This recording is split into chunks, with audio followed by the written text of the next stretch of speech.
তারানাথ বলল, ক্ষমতার অপব্যবহার করতে নেই। শুধু তন্ত্রমন্ত্রের মাধ্যমে পাওয়া ক্ষমতার কথা বলছি না, জীবনের সমস্ত ক্ষেত্রেই সংযমের খুব প্রয়োজন, নইলে বিপদ ঘনিয়ে আসে। তোমরা তো কলেজে পড়া ছোকরা, ইতিহাসে পড়েছ নিশ্চয়ই, ক্ষমতার অযথা ব্যবহার করতে গিয়ে বড় বড় রাজা রাজড়াদেরও কি অবস্থা হয়েছে। তারানাথের চাইতে বয়সে অনেক ছোট হলেও আমি বা কিশোরী আর ঠিক যাকে ছোকরা বলে সে দলে পড়ি না। তবু তারানাথ আমাদের মাঝে মাঝে ছোকরা বলে সম্বোধন করে এবং আমরা মেনে নিয়ে থাকি। কিশোরী বলল, তত্ত্ব কথা শুনতে ইচ্ছে করছে না, বরং ক্ষমতার অপব্যবহার বিষয়ক কোনো জমাটি গল্প বলেন তো শুনি। তারানাথ হেসে বলল, কারো সর্বনাশে কারো পৌষ মাস হয় এই কথাটা একেবারে মিথ্যে নয়। একটা জমাট গল্প মানে কোনো একজনের ভয়ানক বিপদের গল্প। তো তোমাদের গল্পের যোগান দিতে হলে দেশে হাহাকার পড়ে যাবে। বললাম, তারানাথ, অনেকদিন ভালো গল্প হয়নি, আজ কিন্তু কোনো ফাঁকি চলবে না, আজ গল্প বলতেই হবে। তারানাথ বলল, একটা ঘটনার কথা মনে পড়ছে, কিন্তু কারো কষ্ট নিয়ে বা দুঃখের ইতিহাস নিয়ে গল্প ফেঁদে বসতে আমার সংকোচ হয়। তবু বলছি এই কারণে যে এর ভেতর দিয়ে একটা জনশিক্ষার কাজও হয়ে যাবে। কিশোরী বলল, জনশিক্ষার ব্যাপারটা গল্পের শেষে মোরালের মতন জুড়ে দেবেন এখন? আপাতত গল্পে আসুন না। তারানাথ আমাদের দিকে ইঙ্গিত বহ উৎসুক দৃষ্টিতে তাকাতেই কিশোরী তার পকেট থেকে সিগারেটের প্যাকেটটা বের করে তারানাথের সামনে রাখল। একটা সিগারেট ধরিয়ে কয়েকটা সুখ টান দিয়ে তারানাথ বলতে শুরু করল, দেখো, আমি একজন সাধারণ মানুষ। যাকে সাধক বলে আমি কিন্তু তা নই, কারণ সত্যিকারের সাধনা করবার সুযোগও আমি কোনোদিন পাইনি, পেলেও করতাম কিনা সন্দেহ। আসল ব্যাপারের চেয়ে এই পথে পথে বেরিয়ে বেড়ানো, নানা বিচিত্র চরিত্রের মানুষের সঙ্গে আলাপ হওয়া, জীবনের এই দিকটাই আমাকে বেশি মুগ্ধ করত। নইলে সত্যিকারের সাধনা করলে আমি অনেক দূর উঠতে পারতাম। তোমাদের এতদিন বলিনি, আমার একবার প্রকৃত তান্ত্রিক দীক্ষাও হয়েছিল। গুরুর নাম বলবো না, তার বারণ আছে। এবং আমার দীক্ষাও হয়েছিল শুভ লগ্নে। তান্ত্রিক দীক্ষা অনেক বিচার করে লগ্ন দেখে দিতে হয়। যেমন শুক্লপক্ষে দীক্ষা হয় না, কৃষ্ণপক্ষের পঞ্চমী সপ্তমী এসব তিথি খুব ভালো, অক্ষয় তৃতীয়া বা দশহরার দিন হতে পারে, কিন্তু তন্ত্রমতে এসবের চেয়েও প্রশস্ত দিনে আমার দীক্ষা হয়। কিশোরী বলল, যেমন? আমার দীক্ষা হয়েছিল সূর্যগ্রহণের সময়। গুরু যজ্ঞ শেষ করে আমার কপালে তিলক এঁকে যখন গলায় পদ্মবীজের মালা পরিয়ে দিলেন, তখন মাথার ঠিক ওপরে সূর্যে গ্রহণ লেগে রয়েছে। গুরু আমার কাঁধে হাত রেখে বলেছিলেন, তোর উন্নতি হবে, এমন লগ্ন সবাই পায় না। উন্নতি অবশ্য কিছু হয়নি, তবে কয়েকটা ক্ষমতা পেয়েছিলাম, সে তো তোমরা জানোই। গুরু এও বলে দিয়েছিলেন, বেটা, সাধনা করলে অসীম শক্তি পাবি, কিন্তু সেই শক্তি নিজের স্বার্থে অপরের ক্ষতি করবার জন্য কাজে লাগালে সর্বনাশ হবে। তন্ত্রের এই নিয়ম, সাবধান থাকিস, পা যেন না ফসকায়। গুরুর কথা মতো চলতে পারিনি, অপরের ক্ষতি করিনি বটে, কিন্তু লোভে পড়ে আধ্যাত্মিক উন্নতির বদলে বৈষয়িক উন্নতি চেয়েছিলাম, ফলে শক্তি কমে গিয়েছে। নেহাত মধুসুন্দরী দেবী বলেছিলেন, কোনোদিন ভাত কাপড়ের জন্য ভাবতে হবে না, তাই চলে যায় একরকম করে। যাকে সব কথা। তো একদিন বসে আছি এই বৈঠকখানা ঘরে, সময়টা সকাল। আগের দিন এক বেটা মারোয়ারিকে কোন শেয়ার ধরে রাখলে লাভ হবে বলে দিয়ে বেশ কিছু নগদ লাভ করেছিলাম। পড়তির মুখেও আমার কথায় ভরসা করে সে শেয়ার ধরে রেখে দেয়। পরের দিন মাঝরাতে বোম্বে থেকে ট্রাঙ্ক কল পাই। ওই শেয়ারের দর হঠাৎ বাড়তির দিকে। 7 দিনে কয়েক লাখ টাকা মুনাফা করে গতদিন সে এসে বেশ মোটা প্রণামী দিয়ে গেছে। মনটা বেশ ফুর্তি ফুর্তি লাগছে। এমন সময় দরজার কাছে একজন লোক এসে দাঁড়ালো। পরনে ধুতি আর টুইলের শার্ট, পায়ে পাম্প শু। বয়স আমারই মতো হবে। আমাকে দেখে লোকটা বলল, আচ্ছা, এটা কি আজ হাত দেখা হবে না। তারানাথ কার নাম? আমারই নাম। কেন, কি চাই? লোকটা কাছে এসে একটু সামনে ঝুঁকে ভালো করে আমাকে দেখে বলল, হ্যাঁ, তাই বটে, তুই তো তারানাথ। আমাকে চিনতে পারছিস না? আমি অবাক হয়ে তাকিয়ে আছি দেখে সে বলল, অবশ্য তোরই বা দোষ কি? দেখি আজকের কথা চিনতে পারলি না? আরে আমি বীরজা ভূষণ তালুকদার। আরো কিছুক্ষণ হাঁ করে তাকিয়ে থাকবার পর আমার মনে পড়ে গেল আমাদের স্কুল জীবনের সেই ভূষণ। পেছনের বেঞ্চিতে বসতো আর অনর্গল পকেট থেকে ডাঁশা পেয়ারা বের করে চিবোতো। তার পুরো নাম বীরজা ভূষণ ছিল। আমি তক্তাপোষ থেকে উঠে তার হাত ধরে বললাম, মাফ কর ভাই, সত্যি প্রথমটা চিনতে পারিনি। কবেকার কথা সব, আর চেহারাও তো একেবারে বদলে গিয়েছে। তারপর কি খবর বল? এই বস। খবর ভালোই। রাজা গজা কিছু হয়নি, কিন্তু ওই বেশ কেটে যাচ্ছে, বুঝলি তো। তুই কেমন আছিস বল? ভালোই, আমারও কেটে যাচ্ছে। শুনলাম তুই নাকি নাম করা জ্যোতিষী হয়েছিস, লোকের মুখের দিকে তাকিয়ে নাকি ভাগ্য বলে দিস। তো কলকাতায় এসে ভাবলাম তোর সঙ্গে দেখা না করে যাব না। বেশ করেছিস, থাক না আমার কাছে কদিন। থাকা হবে না, আজকের রাতটা হয়তো থাকবো, কিন্তু কাল সকালেই রওনা দিতে হবে।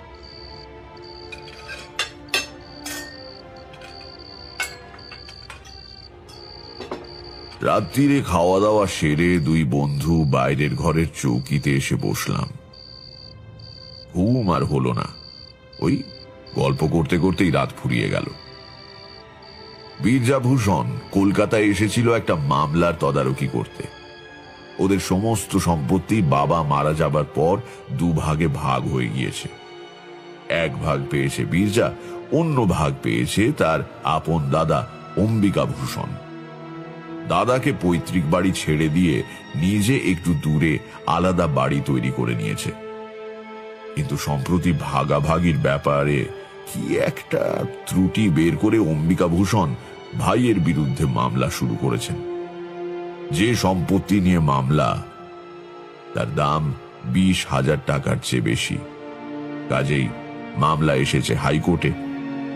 এ নিয়ে অনেক দুঃখ করল বীরজা। দেখলাম ও সেই পুরনো দিনের ভালো মানুষই এখনো যায়নি। যে দাদা তার বিরুদ্ধে মামলা করেছে, তার জন্যই সে দুঃখ করছে। পরের দিন যাবার সময় বীরজা বলল, একবার আমাদের গাঁয়ে চল না, বেরিয়ে আসতে পারবি। দেশের দিকে তো যাসনি অনেকদিন, যাবি? কথাটা ঠিক। গ্রামে আমাদের বাড়িও প্রায় ধূলিসাৎ হয়ে পড়ে রয়েছে। থাকার বা দেখাশোনা করবার কেউ নেই। কাজেই কিসের টানে আর সেখানে যাব। অবশ্য বীরজার বাড়ি আমাদের গ্রামে নয়, মধ্যে আরেকটা গ্রাম পেরিয়ে প্রায় মাইল 3 দূরের চড়ুই টিপ নামের এক গ্রাম থেকে সে পড়তে আসতো। স্কুলে পড়ার সময় মাত্র একবারই তার গ্রামে গিয়েছিলাম। এখন আর ভালো মনে পড়ে না। বললাম, আচ্ছা যাবো খন, দেখি একটু সময় করে উঠতে পারলেই যাব। দেখ, ওসব ছেঁদো কথায় আমায় ভোলাতে পারবি না। সময় করে উঠতে পারলে মানে কি? তুই কি কারো চাকরি করিস? ওসব বললে চলবে না। সামনের মাসের প্রথম দিকে আমায় আবার হয়তো কলকাতায় আসতে হবে, মামলার তারিখ পড়েছে। সেদিন তোর এখানেই উঠবো। তুই আগের দিন থেকে জিনিসপত্র গুছিয়ে রাখিস, ফেরবার সময় তোকে সঙ্গে নিয়ে যাব। বেশ, তাই হবে। পরের মাসে বীরজার সঙ্গে আমাদের গ্রামের স্টেশনে গিয়ে নামলাম কত বছর পরে। সেই হারানো শৈশবের সোনালী দিনগুলো স্বপ্নের মতো মনে আসে। হায়, যা যায় তা একেবারেই যায়। স্টেশন থেকে আমাদের গ্রাম 7 মাইল আর বীরজার গ্রাম মাইল 10। স্টেশনে নেমে দেখি আমাদের জন্য গরুর গাড়ি এসে দাঁড়িয়ে রয়েছে। বীরজা ব্যবস্থা করে রেখেছিল আগে থেকে। গরুর গাড়ি চেপে অনেক বছর পরে আবার কাঁচা রাস্তা দিয়ে দুলতে দুলতে যাওয়া এত ভালো লাগছিল যে বিচার করে দেখে বুঝতে পারলাম শহরে বাস করলেও শহরকে আমি আদৌ ভালোবাসি না। গ্রাম আমার রক্তে মিশে রয়েছে। চড়ুইটিপ গ্রামটা দেখতে ভারী ভালো। গ্রামের প্রান্ত দিয়ে বয়ে যাচ্ছে ছোট্ট একটি নদী। নদীর ধারে ঝোপঝাড়। সমস্ত গ্রামে কোথাও খুব ঘন জঙ্গল না থাকলেও ছাড়া ছাড়া গাছপালা প্রচুর। 3-4টে পাকা বাড়িও চোখে পড়ল। এছাড়া সবই হয় চালাঘর, নয়তো ওই করগেট টিনের ছাদওয়ালা বাড়ি। বীরজা আর তার দাদার বাড়ি পাশাপাশি, মাঝখানে এক টুকরো জমি। পাশাপাশি, কিন্তু মুখ দেখা দেখি নেই। যে বাড়িতে বীরজা আমাকে এনে তুলল সে বাড়ি সে নতুন করেছে। ছোটবেলায় আমি এসেছিলাম পাশের ওই পুরনো বাড়িতে, যেখানে এখন অম্বিকা ভূষণ থাকেন। শৈশবের স্মৃতিমণ্ডিত কোনো জায়গায় অনেক দিন পরে গেলে যে আনন্দ অনুভব করা উচিত, সেরকম কিন্তু খুব একটা হলো না। কারণ গ্রামে ঢুকতেই আমার একটা অদ্ভুত অনুভূতি হলো। তোমরা তো জানো, দেবী আমাকে কিছু অতিমানবিক ক্ষমতা দান করেছিলেন। গ্রামে ঢুকেই আমার মনে হলো এখানে একটা অমঙ্গলজনক কিছু ঘটছে। সেটা কি তা তখনই বুঝতে পারলাম না বটে, কিন্তু মনের ভেতর কেমন অস্বস্তি পাক খেতে লাগলো। বীরজা জিজ্ঞাসা করল, কি হয়েছে? অমন মুখ করে রইলি কেন? কিছু না, এমনি। বীরজার বউটা ভারী ভালো, বেশ সাধ্যি মেয়ে। আমাকে আগে কখনো দেখেনি বটে, কিন্তু হাব ভাব দেখে বুঝতে পারলো আমি তার স্বামীর খুব বড় বন্ধু। চড়ুইটিপ গাঁয়ে এখনো শহুরে চালচলনের ঢেউ এসে দোলা দেয়নি। সেকালের মতো একটা জল ভর্তি গাড়ুর উপরে পাট করা গামছা এনে রেখে গেল বীরজার বউ। হাত মুখ ধুয়ে দুই বন্ধু বাইরের ঘরে তক্তা বসে বসে গল্প করতে লাগলাম। সবই আমাদের সেই রঙিন হারিয়ে যাওয়া ছোটবেলার গল্প। গল্প করছি, কিন্তু পোকায় খাওয়া দাঁতের ব্যথা যেমন সর্বদা সব কাজের মধ্যে জানান দেয়, তেমনি মনের ভেতরকার অস্বস্তিটাকে কিছুতেই মুছে ফেলতে পারলাম না। বহুদিনের অভিজ্ঞতা থেকে জানি, আমার এই অনুভূতি সচরাচর ভিত্তিহীন হয় না। এই গ্রামে কোথাও একটা খারাপ কিছু ঘটছে।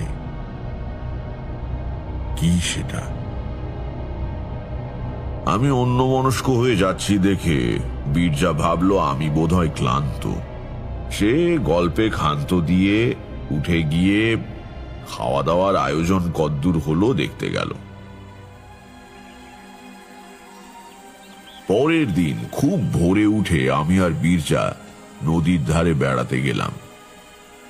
ছোট্ট গ্রাম্য নদী, কিন্তু কচুরিপানায় তার স্রোত বন্ধ হয়ে যায়নি।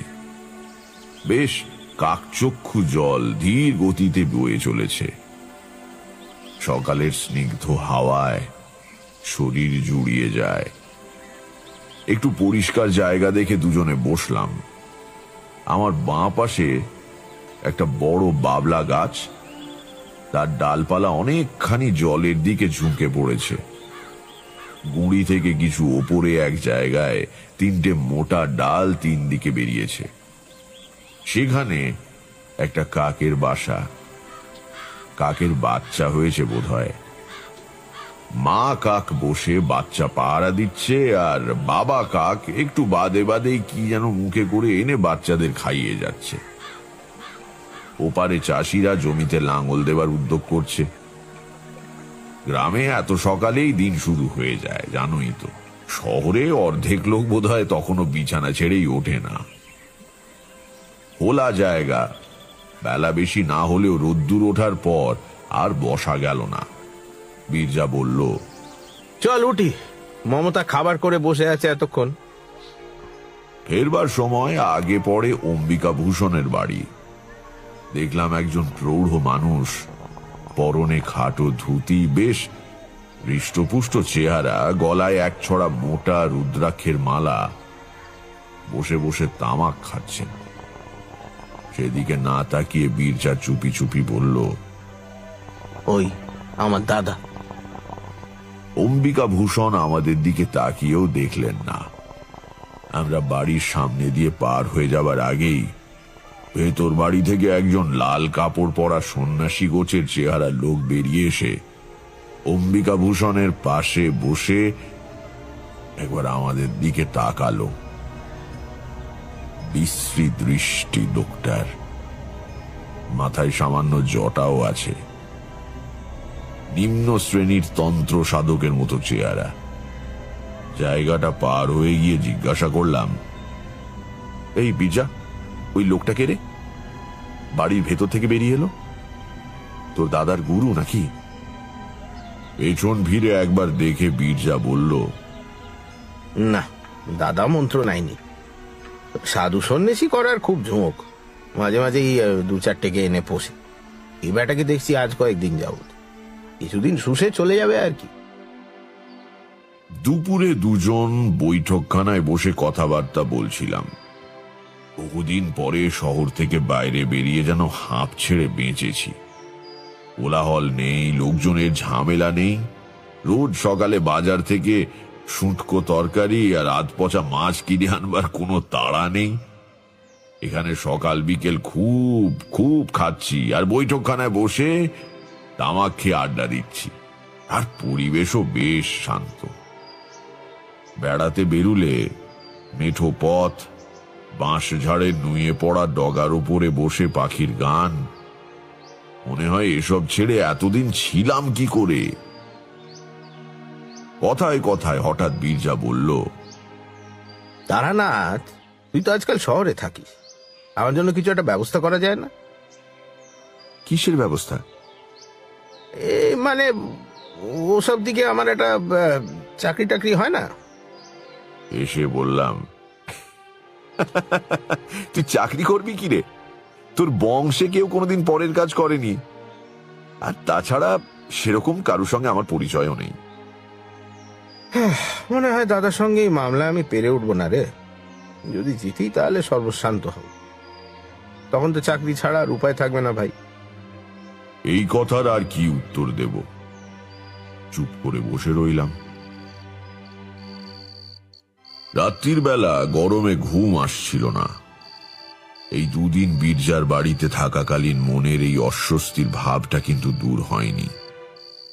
রাত্রিরে শুয়ে এ ব্যাপারে ভাববার চেষ্টা করলাম, কিন্তু কোনো সুরাহা করতে পারলাম না। সকালে বীরজা আর আমি নদীর ধারে বেড়াতে যাওয়া একটা অভ্যেস করে ফেলেছিলাম। আশ শেওড়ার ডাল ভেঙে দাঁতন করতে করতে আমরা ভোরবেলা রওনা দিলাম নদীর দিকে।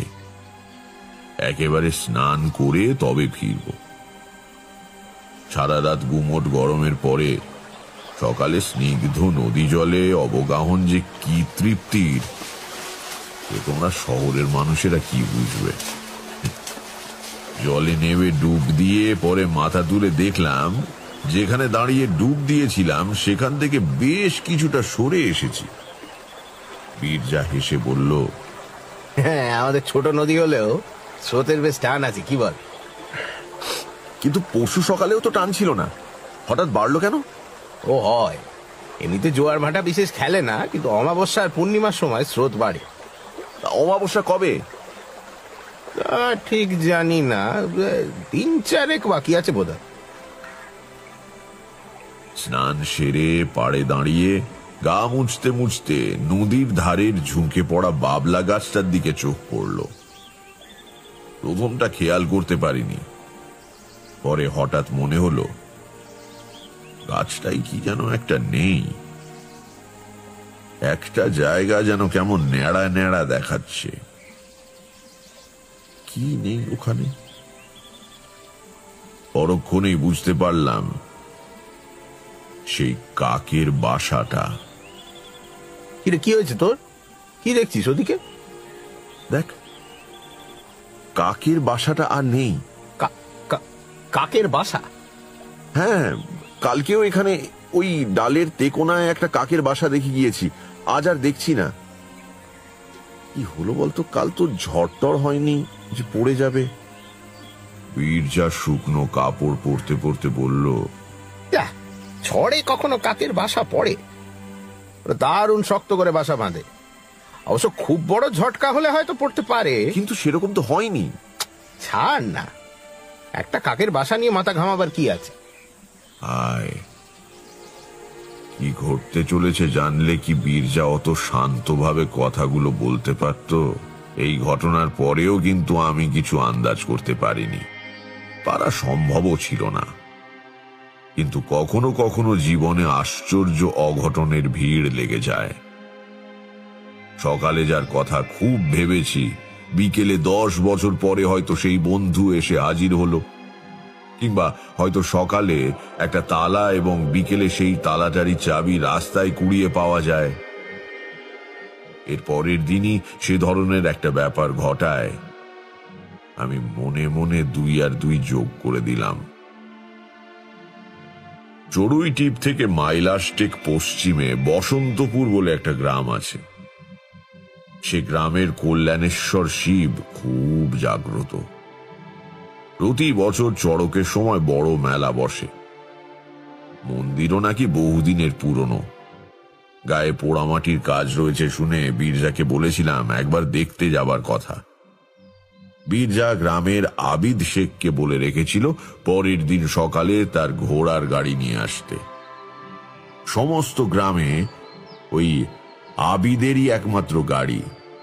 মাঝে মাঝে স্টেশনে গিয়ে ভাড়া খাটে, অবসর সময় পড়ে পড়ে ঘুমোয়। সকালে তৈরি হয়ে বসে আছি, কিন্তু বেলা ক্রমে বেড়ে চলে, আবিদ শেখ আর গাড়ি নিয়ে আসে না। বীরজা বিরক্ত হয়ে বলল, যত সব কুঁড়ে লোককে নিয়ে কারবার। এত বেলা হয়ে গেল, আজ আর রওনা হওয়া যাবে না, গেলে ফিরতে বিকেল হয়ে যাবে। নে, জামা কাপড় খুলে ভালো করে বস। এইসব বলা কওয়া হচ্ছে এমন সময় ম্লান মুখে আবিদ শেখ এসে উপস্থিত। বীরজা গেল চোটে। কেমন তোমার কাণ্ড জ্ঞান আবিদ? হ্যাঁ, সে কখন থেকে বসে আছি, আজ আর যাওয়াই হলো না। কি হয়েছিল তোমার? গাড়ি কই? আবিদ শেখ বিষণ্ণ মুখে বলল, আর বলবেন না কর্তা, সকালে উঠে ঘোড়া জুতে গাড়ি নিয়ে আসছিলাম, কিন্তু ঘোড়া কিছুতেই গাড়ি টানবে না। কত গুঁতো গাঁথা দিলাম, তবু ঘোড়া দেখি ঠায় দাঁড়িয়ে। অনেক দিনের পোষা জানোয়ার কর্তা, কথা বললে শোনে। পরে মনে হলো ওর ঘাড়ে ব্যথা হয়েছে কোনো কারণে, গাড়ি টানতে গেলে ব্যথা লাগছে। নেমে এসে দেখি ঠিক তাই, ঘাড়ের কাছে একটা বেশ বড় কাটার দাগ। ও ঘোড়া নিয়ে আজ আর বেরোনো যাবে না কর্তা, জোর করে চালাতে গেলে মাঝপথে খেপে টেপে গিয়ে গাড়ি উল্টে দিতে পারে। ঘোড়া জখম হলো কি করে? জোয়ালে পেরেক টেরেক কিছু আছে নাকি? আগে না, সে আমি দেখেছি। তাহলে? মাথা চুলকে আবিদ শেখ বলল, আমিও তো তাই ভাবছি, কিসে ঘা খেলো জানোয়ারটা। যাকগে, যাও তুমি, তোমার ঘোড়া ভালো হয়ে ওঠা অব্দি যদি আমার বন্ধু থাকে তাহলে একদিন মন্দির দেখতে যাওয়া যাবে। আবিদ শেখ চলে যেতে বীরজা আমার দিকে তাকিয়ে বলল, লোকটা মিথ্যে কথা বলছে কিনা ঠিক বুঝতে পারলাম না। আবিদ এমনিতে ভালো, কিন্তু বড্ড কুঁড়ে। হয়তো আজ আর মেহনত করার ইচ্ছে নেই। ঘোড়া ফের রাস্তা বলে তুলে দিয়ে সারাদিন পরে ঘুমোবে, দেখিস। আমি তখন দুয়ে দুয়ে যোগ দিচ্ছি। বললাম, না হে, লোকটা বোধহয় মিথ্যে কথা বলছে না। বীরজা একটু অবাক হলো, বলল, তার মানে তুমি ওর ভালো মানুষের মতো মুখ দেখে গলে গেলে নাকি? আবিদ কিন্তু ভয়ানক মিথ্যাবাদী। হ্যাঁ, তা হতে পারে, তবে এবার বোধহয় সত্যি কথাটাই বলছে। কি বলতে গিয়ে বীরজা থেমে গেল, একটু ইতস্তত করে বলল, হবেও বা, তোর তো আবার কি সব ক্ষমতা টমতা আছে লোকের মুখ দেখে মনের কথা বলে দেবার। আমি এই নিয়ে আর কথা বাড়ালাম না। বীরজাও চুপ করে গেল।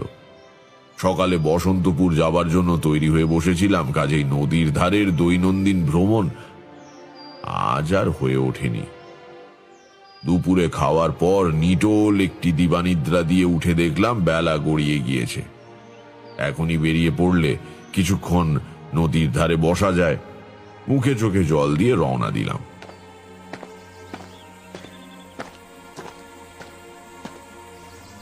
গ্রামের দিকে দিন শেষের একটা সুন্দর রূপ আছে, যা শহরে তোমরা টের পাও না। আস্তে আস্তে আমার চোখের সামনে নদীর ওপারের চষা ক্ষেত আবছা অন্ধকারে ম্লান হয়ে এলো। পাখিরা মাথার ওপর দিয়ে ফিরে যাচ্ছে বাসায়। সারাদিনের গরমের পর নদীর বুক থেকে জোলো হাওয়া ভেসে আসছে। বাংলার বাতাসে বৈরাগ্য আছে, বুঝলে। কিছুক্ষণ চুপ করে খোলা হাওয়ায় বসে থাকলে মনে হতে শুরু করে, এ কার কি হবে অনর্থক উন্নতির চেষ্টা করে।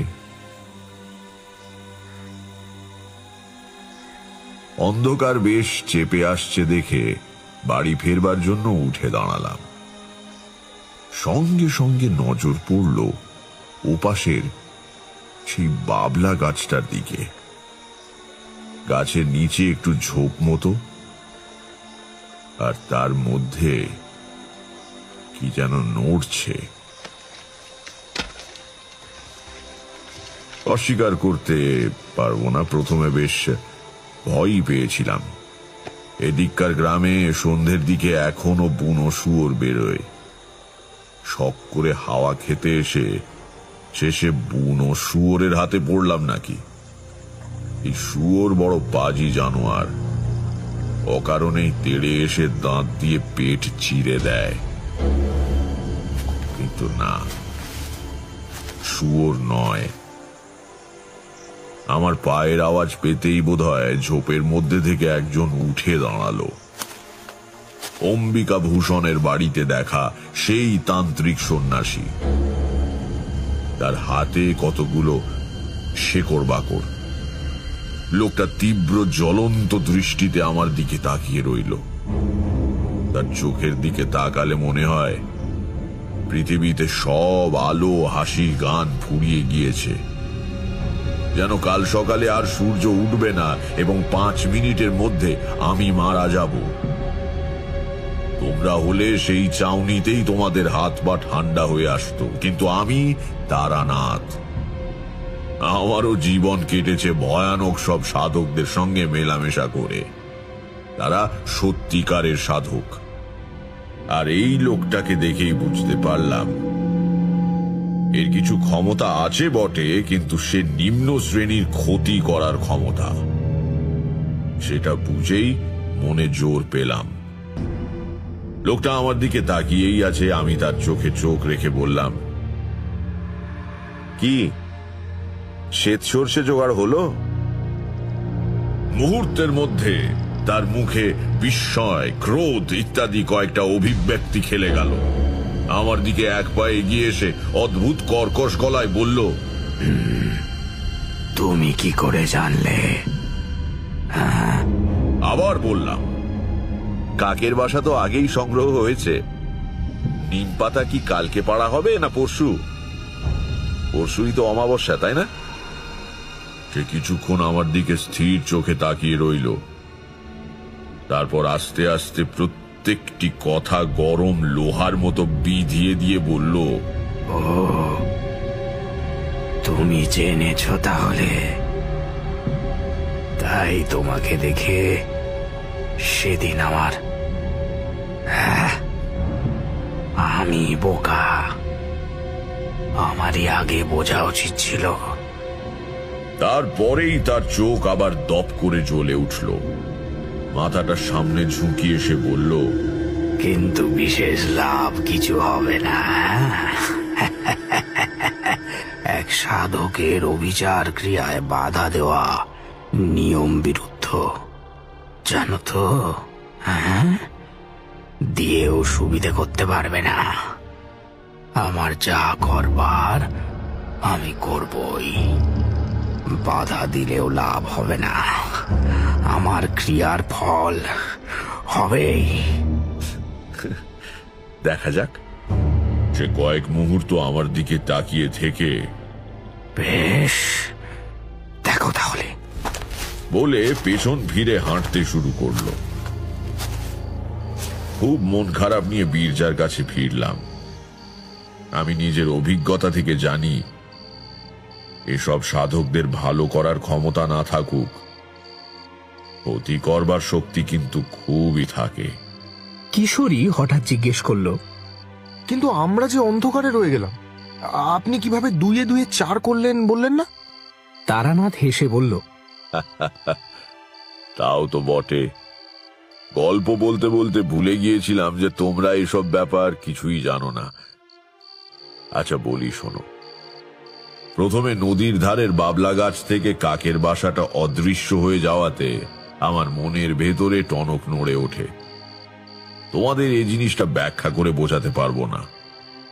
বহু অভিজ্ঞতায় শ্মশানে শ্মশানে ঘুরে একটু একটু করে এটা দাঁড়িয়ে গিয়েছে।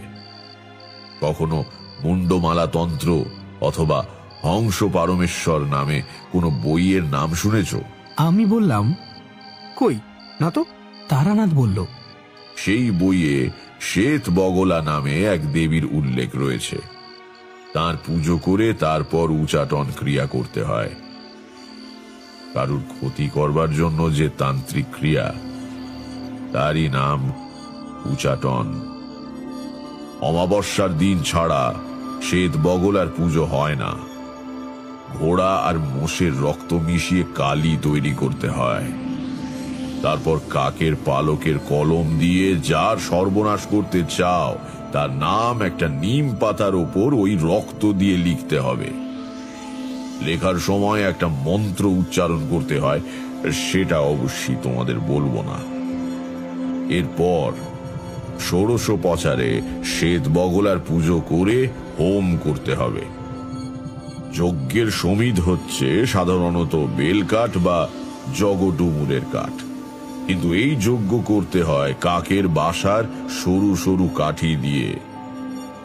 প্রত্যেকটি কাঠি যজ্ঞের আগুনে দেবার আগে শ্বেত সর্ষের তেলে ভিজিয়ে নিতে হয়। পূর্ণাহুতি দেবার সময় ওই শত্রুর নাম লেখা নিম পাতাটি যজ্ঞের আগুনে দিলেই কাজ শেষ।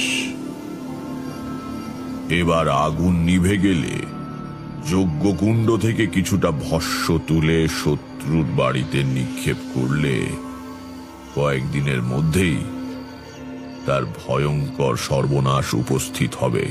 উফ, কি ভয়ানক! ভয়ানকই বটে। এই জন্যেই বীরজার জন্য চিন্তিত হয়ে পড়েছিলাম। রাত্রিরে বাইরের ঘরে বসে গল্প করতে করতে বীরজা বলল, এই তোকে এরকম দেখাচ্ছে কেন রে? শরীর খারাপ নাকি? আচ্ছা শোন বীরজা, কাল একটা পুজো করব ভাবছি। ফর্দ করে দেবো, কতগুলো জিনিস আনিয়ে দিস তো। রাত্রিরে পুজো হবে। পুজো? কিসের পুজো? এমনি তোর সময়টা ভালো যাচ্ছে না, ভাবছি একটা সস্তয়ন গোছের করে দেব। বীরজা বোকা নয়। সে উঠে এসে আমার হাত দুটো ধরে বলল, কি ব্যাপার বল দেখি। আমায় ভোলাবার চেষ্টা করিস না। যদি কিছু বুঝে থাকিস আমাকে বল। আমার কি কোনো বিপদ আসছে? ভেবে দেখলাম বীরজার কাছে আসল ঘটনা লুকিয়ে কোনো লাভ নেই, বরং তৈরি থাকলে ও যাই আসুক না কেন তার সঙ্গে অন্তত যুদ্ধ করতে পারবে। তা আমি বীরজাকে সব খুলে বললাম। বীরজা শুনে কিছুক্ষণ চুপ করে বসে থাকলো। তারপর নিজের বিপদ সম্বন্ধে কোনো কথা না বলে একটা নিঃশ্বাস ফেলে বলল, আবিদ শেখ তাহলে সত্যি কথাই বলেছিল। তা বটে। তাহলে এখন কি করব? বললাম তো, জোগাড় যন্ত্র করে দে, কাল সকালেই সস্তায়ন করে দিই। তাতেই আমার বিপদ কেটে যাবে। ওদের পুজোয় ফল ফলবে না? বীরজার কথার কোনো উত্তর দিতে না পেরে চুপ করে রইলাম। কি রে, উত্তর দিচ্ছিস না যে? তোকে মিথ্যে কথা বলতে চাই না বীরজা। এসব তান্ত্রিকের মানুষের ভালো করার ক্ষমতা না থাকলেও খারাপ করবার শক্তি খুব থাকে। আমার পুজোর ফল না ফললেও তোর দাদার ক্রিয়াকাণ্ডের ফল হবে বলেই মনে হয়। তাহলে তুই তো অনেক সাধুর সঙ্গে ঘুরেছিস, এই পুজো কাটান দেবার মন্ত্র জানিস না? মিথ্যে সান্ত্বনা দিয়ে লাভ নেই, তাই বললাম, না ভাই বীরজা, আমি এই পথের ভালো দিকটারই সন্ধান করেছি চিরকাল। অপরের ক্ষতি কি করে করতে হয় তা শিখিনি রে। অনেককে অনেক ভয়ানক কাণ্ড করতে দেখেছি ঠিকই, কিন্তু তা শিখতে ইচ্ছে করেনি। আমি তাহলে এখন কি করব? ঈশ্বরকে ডাক, তিনি সর্বমঙ্গলময়। তিনি ইচ্ছে করলে সব বিপদ কাটিয়ে দিতে পারেন। অনেকেই তো ভগবানের কাছে অনেক কিছুই প্রার্থনা করে, তাদের সবার কথা ঈশ্বর শোনেন। ভগবানকে ডেকে লাভ কি? বীরজার চরিত্রের এই দিকটা চোখে পড়ায় আমার ভালো লাগলো। সে গ্রামের লোক বটে, আধি ভৌতিক আধি দৈবিক ক্রিয়াকর্মে বিশ্বাসও রাখে, কিন্তু নিজের বিপদ ঘটতে চলেছে জেনেও সে গেঁয়ো লোকের মতো অধীর হয়ে পড়ল না। কিছুক্ষণ চুপ করে থেকে সে উঠে বাড়ির ভেতরে গেল, বলে গেল, বস, একটু বস, আমি এখনই আসছি। 10-12 মিনিট পরে বীরজা হাতে করে একটা লাল কাপড়ের পোঁটলা নিয়ে ঘরে ঢুকে তক্তাপোষের ওপর বসল। বললাম, কি ব্যাপার? ও পোঁটলাই কি? এদিকে আয়, তোকে কয়েকটা জিনিস দেখাই। কি জিনিস? বীরজা পোঁটলার গিঁট খুলে এক রাশ কাগজ বের করলো, বলল, এগুলো আমার জমি জমা সম্পত্তির দলিল। আমার কোথায় কি আছে তোকে বুঝিয়ে দিয়ে যাই। যদি আমার কিছু হয় তাহলে তুই আমার বউ ছেলে পিলেকে দেখিস, আর আমি কাউকে বিশ্বাস করতে পারবো না। উঠে গিয়ে ওর হাত ধরলাম। দাঁড়া, পাগলামি করিস না, একটা কাজ করা যাক বরং। বীরজা আমার মুখের দিকে তাকিয়ে বলল, কি? তুই কোন তীর্থে চলে যা সপরিবারে। তাতে কি হবে?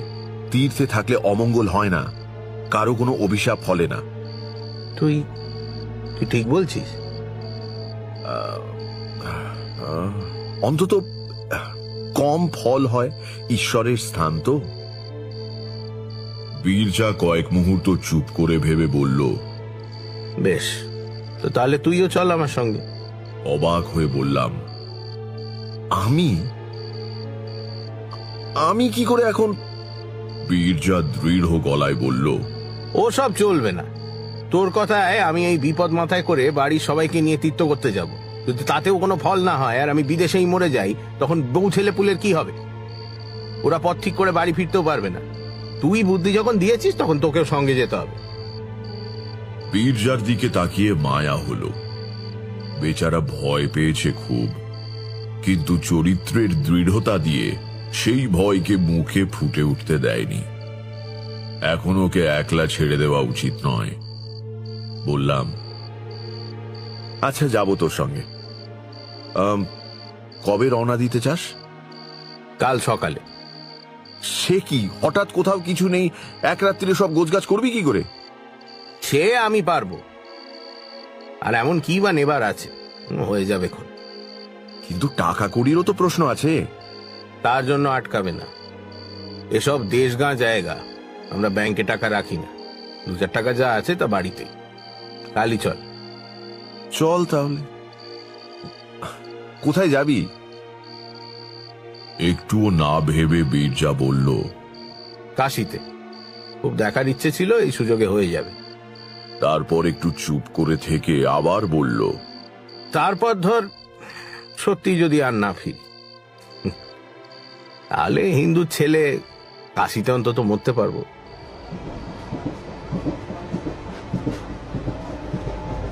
সারা রাত্রি তোড়জোড় করে পরের দিন সত্যি আমরা কাশি রওনা দিয়ে দিলাম।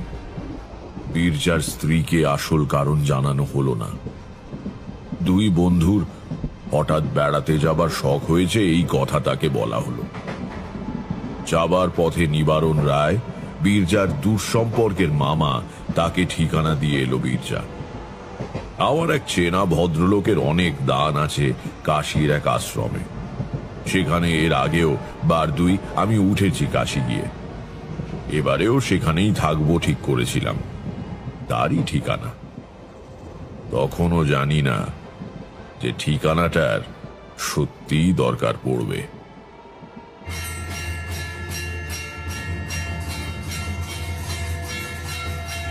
অমাবস্যার দিনই সকালে কাশী পৌঁছলাম। গঙ্গা স্নান করে সেদিনই বাবা বিশ্বনাথের পুজো দেওয়া হলো। বেচারা বীরজার বউ জানে না স্বামী কেন এত তাড়াহুড়ো করে কাশী এসেছে। সে আনন্দ করে সব দেখে বেড়াচ্ছে। পাড়া গাঁয়ের বউ এর আগে বিশেষ বাইরে বেরোয়নি কখনো। খুব খুশি। বীরজা মাঝে মাঝে কাষ্ঠ হাসি হাসছে, কিন্তু সে হাসিতে কোনো রং নেই।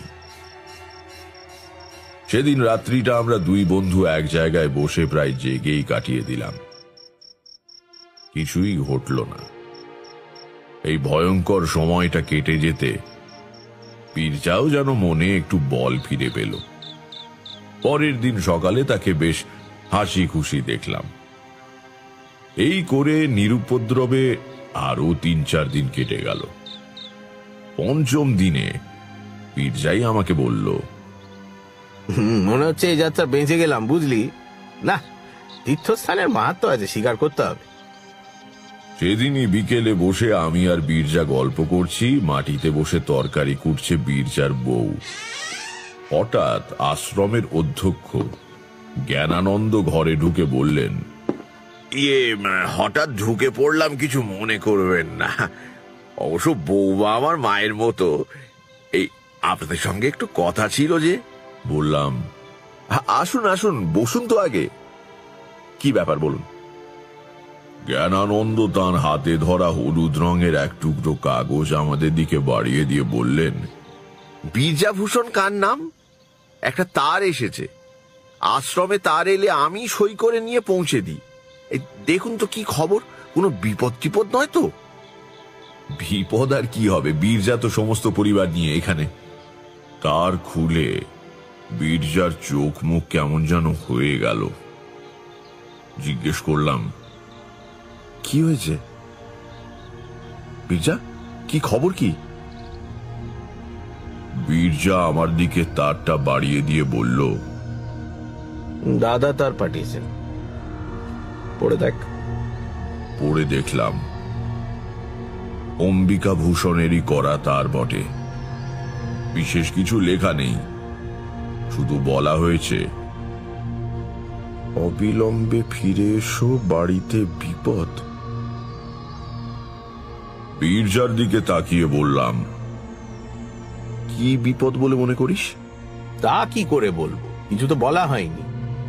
তাছাড়া দাদা হঠাৎ, যার জন্য এত কাণ্ড, ধুত্তর আমার মাথাটাই গুলিয়ে যাচ্ছে। চল ফিরি। নিশ্চয়ই কিছু গুরুতর হয়েছে, নইলে দাদা তার করতেন না।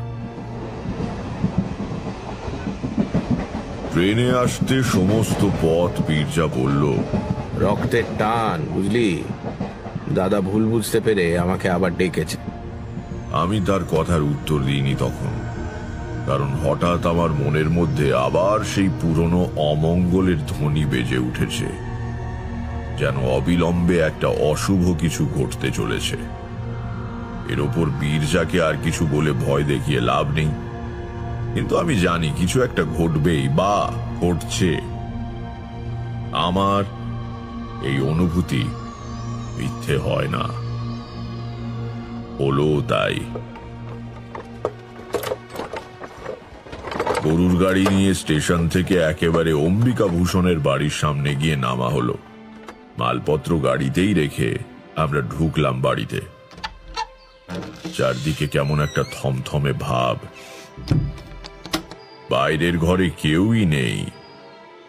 বীরজা অন্দরের দিকে পা বাড়াবে এমন সময় স্বয়ং অম্বিকা ভূষণ এসে ঘরে ঢুকলেন।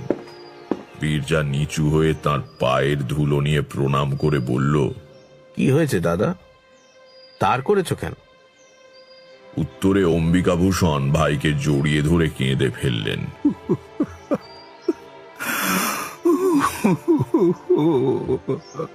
আরে আরে কি হয়েছে? আরে অমন করছো কেন?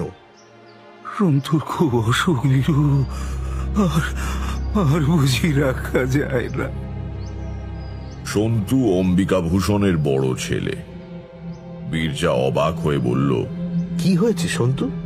অম্বিকা ভূষণ কপালে আঘাত করে বললেন, সব আমার দোষ, আর কারো কোনো পাপ নেই। সব আমার দোষ রে ভাই রে, আমার নিজের দোষে আমি পুত্র শোক পেতে চলেছি। আরে আরে শান্ত হও, শান্ত হও দাদা, শান্ত হও, সব ঠিক হয়ে যাবে, অস্থির হয় না। বীরজার স্ত্রী তক্ষুনি অন্দরে চলে গিয়ে সন্তুর পায়ের কাছে বসল। আমার বুদ্ধি বোধহয় কিছু স্থির ছিল। আমি দুই ভাইকে ধরে বসালাম। বললাম, কি হয়েছে খুলে বলুন তো। অম্বিকা ভূষণ কাঁদছিলেন। বীরজা পাশে বসে তার গায়ে হাত বুলিয়ে দিচ্ছিল। বেশ দৃশ্যটা। দুই ভাইয়ের বিবাদ বিপদের স্রোতে ভেসে গিয়েছে। আমার প্রশ্ন শুনে অম্বিকা ভূষণ মুখ তুলে তাকালেন, বললেন, নিজের মুখে স্বীকার করলে পাপের বোঝা হালকা হয়, তাই কোনো কিছু না লুকিয়ে বলছি। বীরু, বীরু, তোর সর্বনাশ করার জন্যে আমি এক তান্ত্রিকের পরামর্শে ওই শ্বেত বগলার পুজো করেছিলাম, আর সে পুজোয় আমি বললাম, এই অংশটা বাদ দিয়ে বলুন, এটা আমি আগেই টের পেয়ে বীরজাকে বলেছি। অম্বিকা ভূষণ একবার আমার দিকে তাকালেন, তারপর বললেন, ও জানতেন তাহলে। যাই হোক, পুজোর পরে হোম করে সেই হোমে ছাই নিয়ে বীরুর বাড়িতে ফেলবার দরকার ছিল। বেটা তান্ত্রিক এই কাজটা আমাকেই করতে বলল। কি আর বলবো, তখন শয়তান আমার বুদ্ধি কেড়ে নিয়েছিল। এই সময় বীরু ও কাশিতে, বাড়ি ফাঁকা, কাজেই আমিও ভাবলাম সুবিধেই হলো। অমাবস্যার দিন প্রায় সারা রাত্রির পুজো হলো। হোম শেষ হতে হতে শেষ রাত্রির কলা পাতায় মুড়ে খানিকটা ছাই আমার হাতে তুলে দিয়ে তান্ত্রিক বলল, এই না, এবার যাও, সাবধান, অন্য কোথাও যেন না পড়ে, তাহলেই সর্বনাশ। যাও। তখনও ভোর হতে দেরি আছে। বীরুর বাড়ির পাঁচিলের পাশে গিয়ে দাঁড়ালাম। হাতে আমার কলা পাতায় মোড়া হোমের ছাই। পাঁচিল ডিঙিয়ে সেটা সব শুদ্ধ ছুঁড়ে ফেলতে যাব ওর বাগানে। কি বলবো মশাই, একটু মেঘ নেই বা ঝড়ের চিহ্ন নেই কোথাও, অথচ প্রচন্ড একটা বাতাসের ঝাপটা এলো কোথা থেকে। ততক্ষণে আমিও সেটা ছুঁড়ে দিয়েছি হাত থেকে। আমার চোখের সামনে বাতাসের মুখে উড়ে গিয়ে তা পড়লো আমারই বাড়ির উঠোনে। তখনই দৌড়ে গিয়ে উঠোন থেকে সবটুকু ছাই নিকিয়ে তুলে নিলাম, কিন্তু তা থেকে আর পাপ যায়। গত পরশু থেকে সন্তু বাবা আমার কেবলই রক্ত বমি করছে। বীরজা ব্যস্ত হয়ে বলল, কোন ডাক্তার দেখেছে? কোনো ডাক্তার কি বাকি আছে? বিকেলে এই সদর থেকে বড় ডাক্তার এসেছিলেন। নিবারণ কলকাতা গিয়েছে মর্গান সাহেবকে আনতে। কাল সকাল নাগাদ এসে পৌঁছবে মনে হয়। বীরজা উঠে পড়ে বলল, চল ভেতরে চল, সন্তুকে গিয়ে দেখি। আমি একবার যেতে পারি কি? হ্যাঁ, আসুন না, আসুন। তারপর বীরজার হাত দুটো ধরে বললেন, ভাই, আমি যা করবার তা করে ফেলেছি। তুই কোনো রাগ পুষে রাখিসনি। তুই আমার সন্তুকে আশীর্বাদ কর।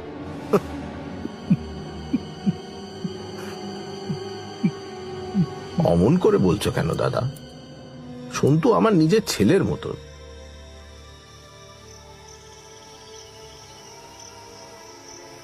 সকাল হবার আগেই নিবারণ রায় মর্গেনকে নিয়ে পৌঁছলেন। শেষ রাতে ট্রেনে এসেছেন। স্ট্যানলি মর্গান রোগী দেখে বললেন, This could be peritonitis. If it's been ruptured, then I'm afraid the boy's not going to survive. If he gets a little better, you need to bring him to Calcutta for an operation. পরের কথা তোমাদের একটু সংক্ষেপে বলি। সন্তু বেঁচে উঠেছিল। আমাদের সবার মিলিত প্রার্থনার জোরেই হোক বা অম্বিকাভূষণের অনুতাপে ঈশ্বর দয়া করার জন্যই হোক, সন্তু 3 দিনের দিনে একটু ভালো হয়ে উঠল। ডাক্তার মর্গান নিজে তার অপারেশন করেন। সে ভালো হয়ে ওঠে।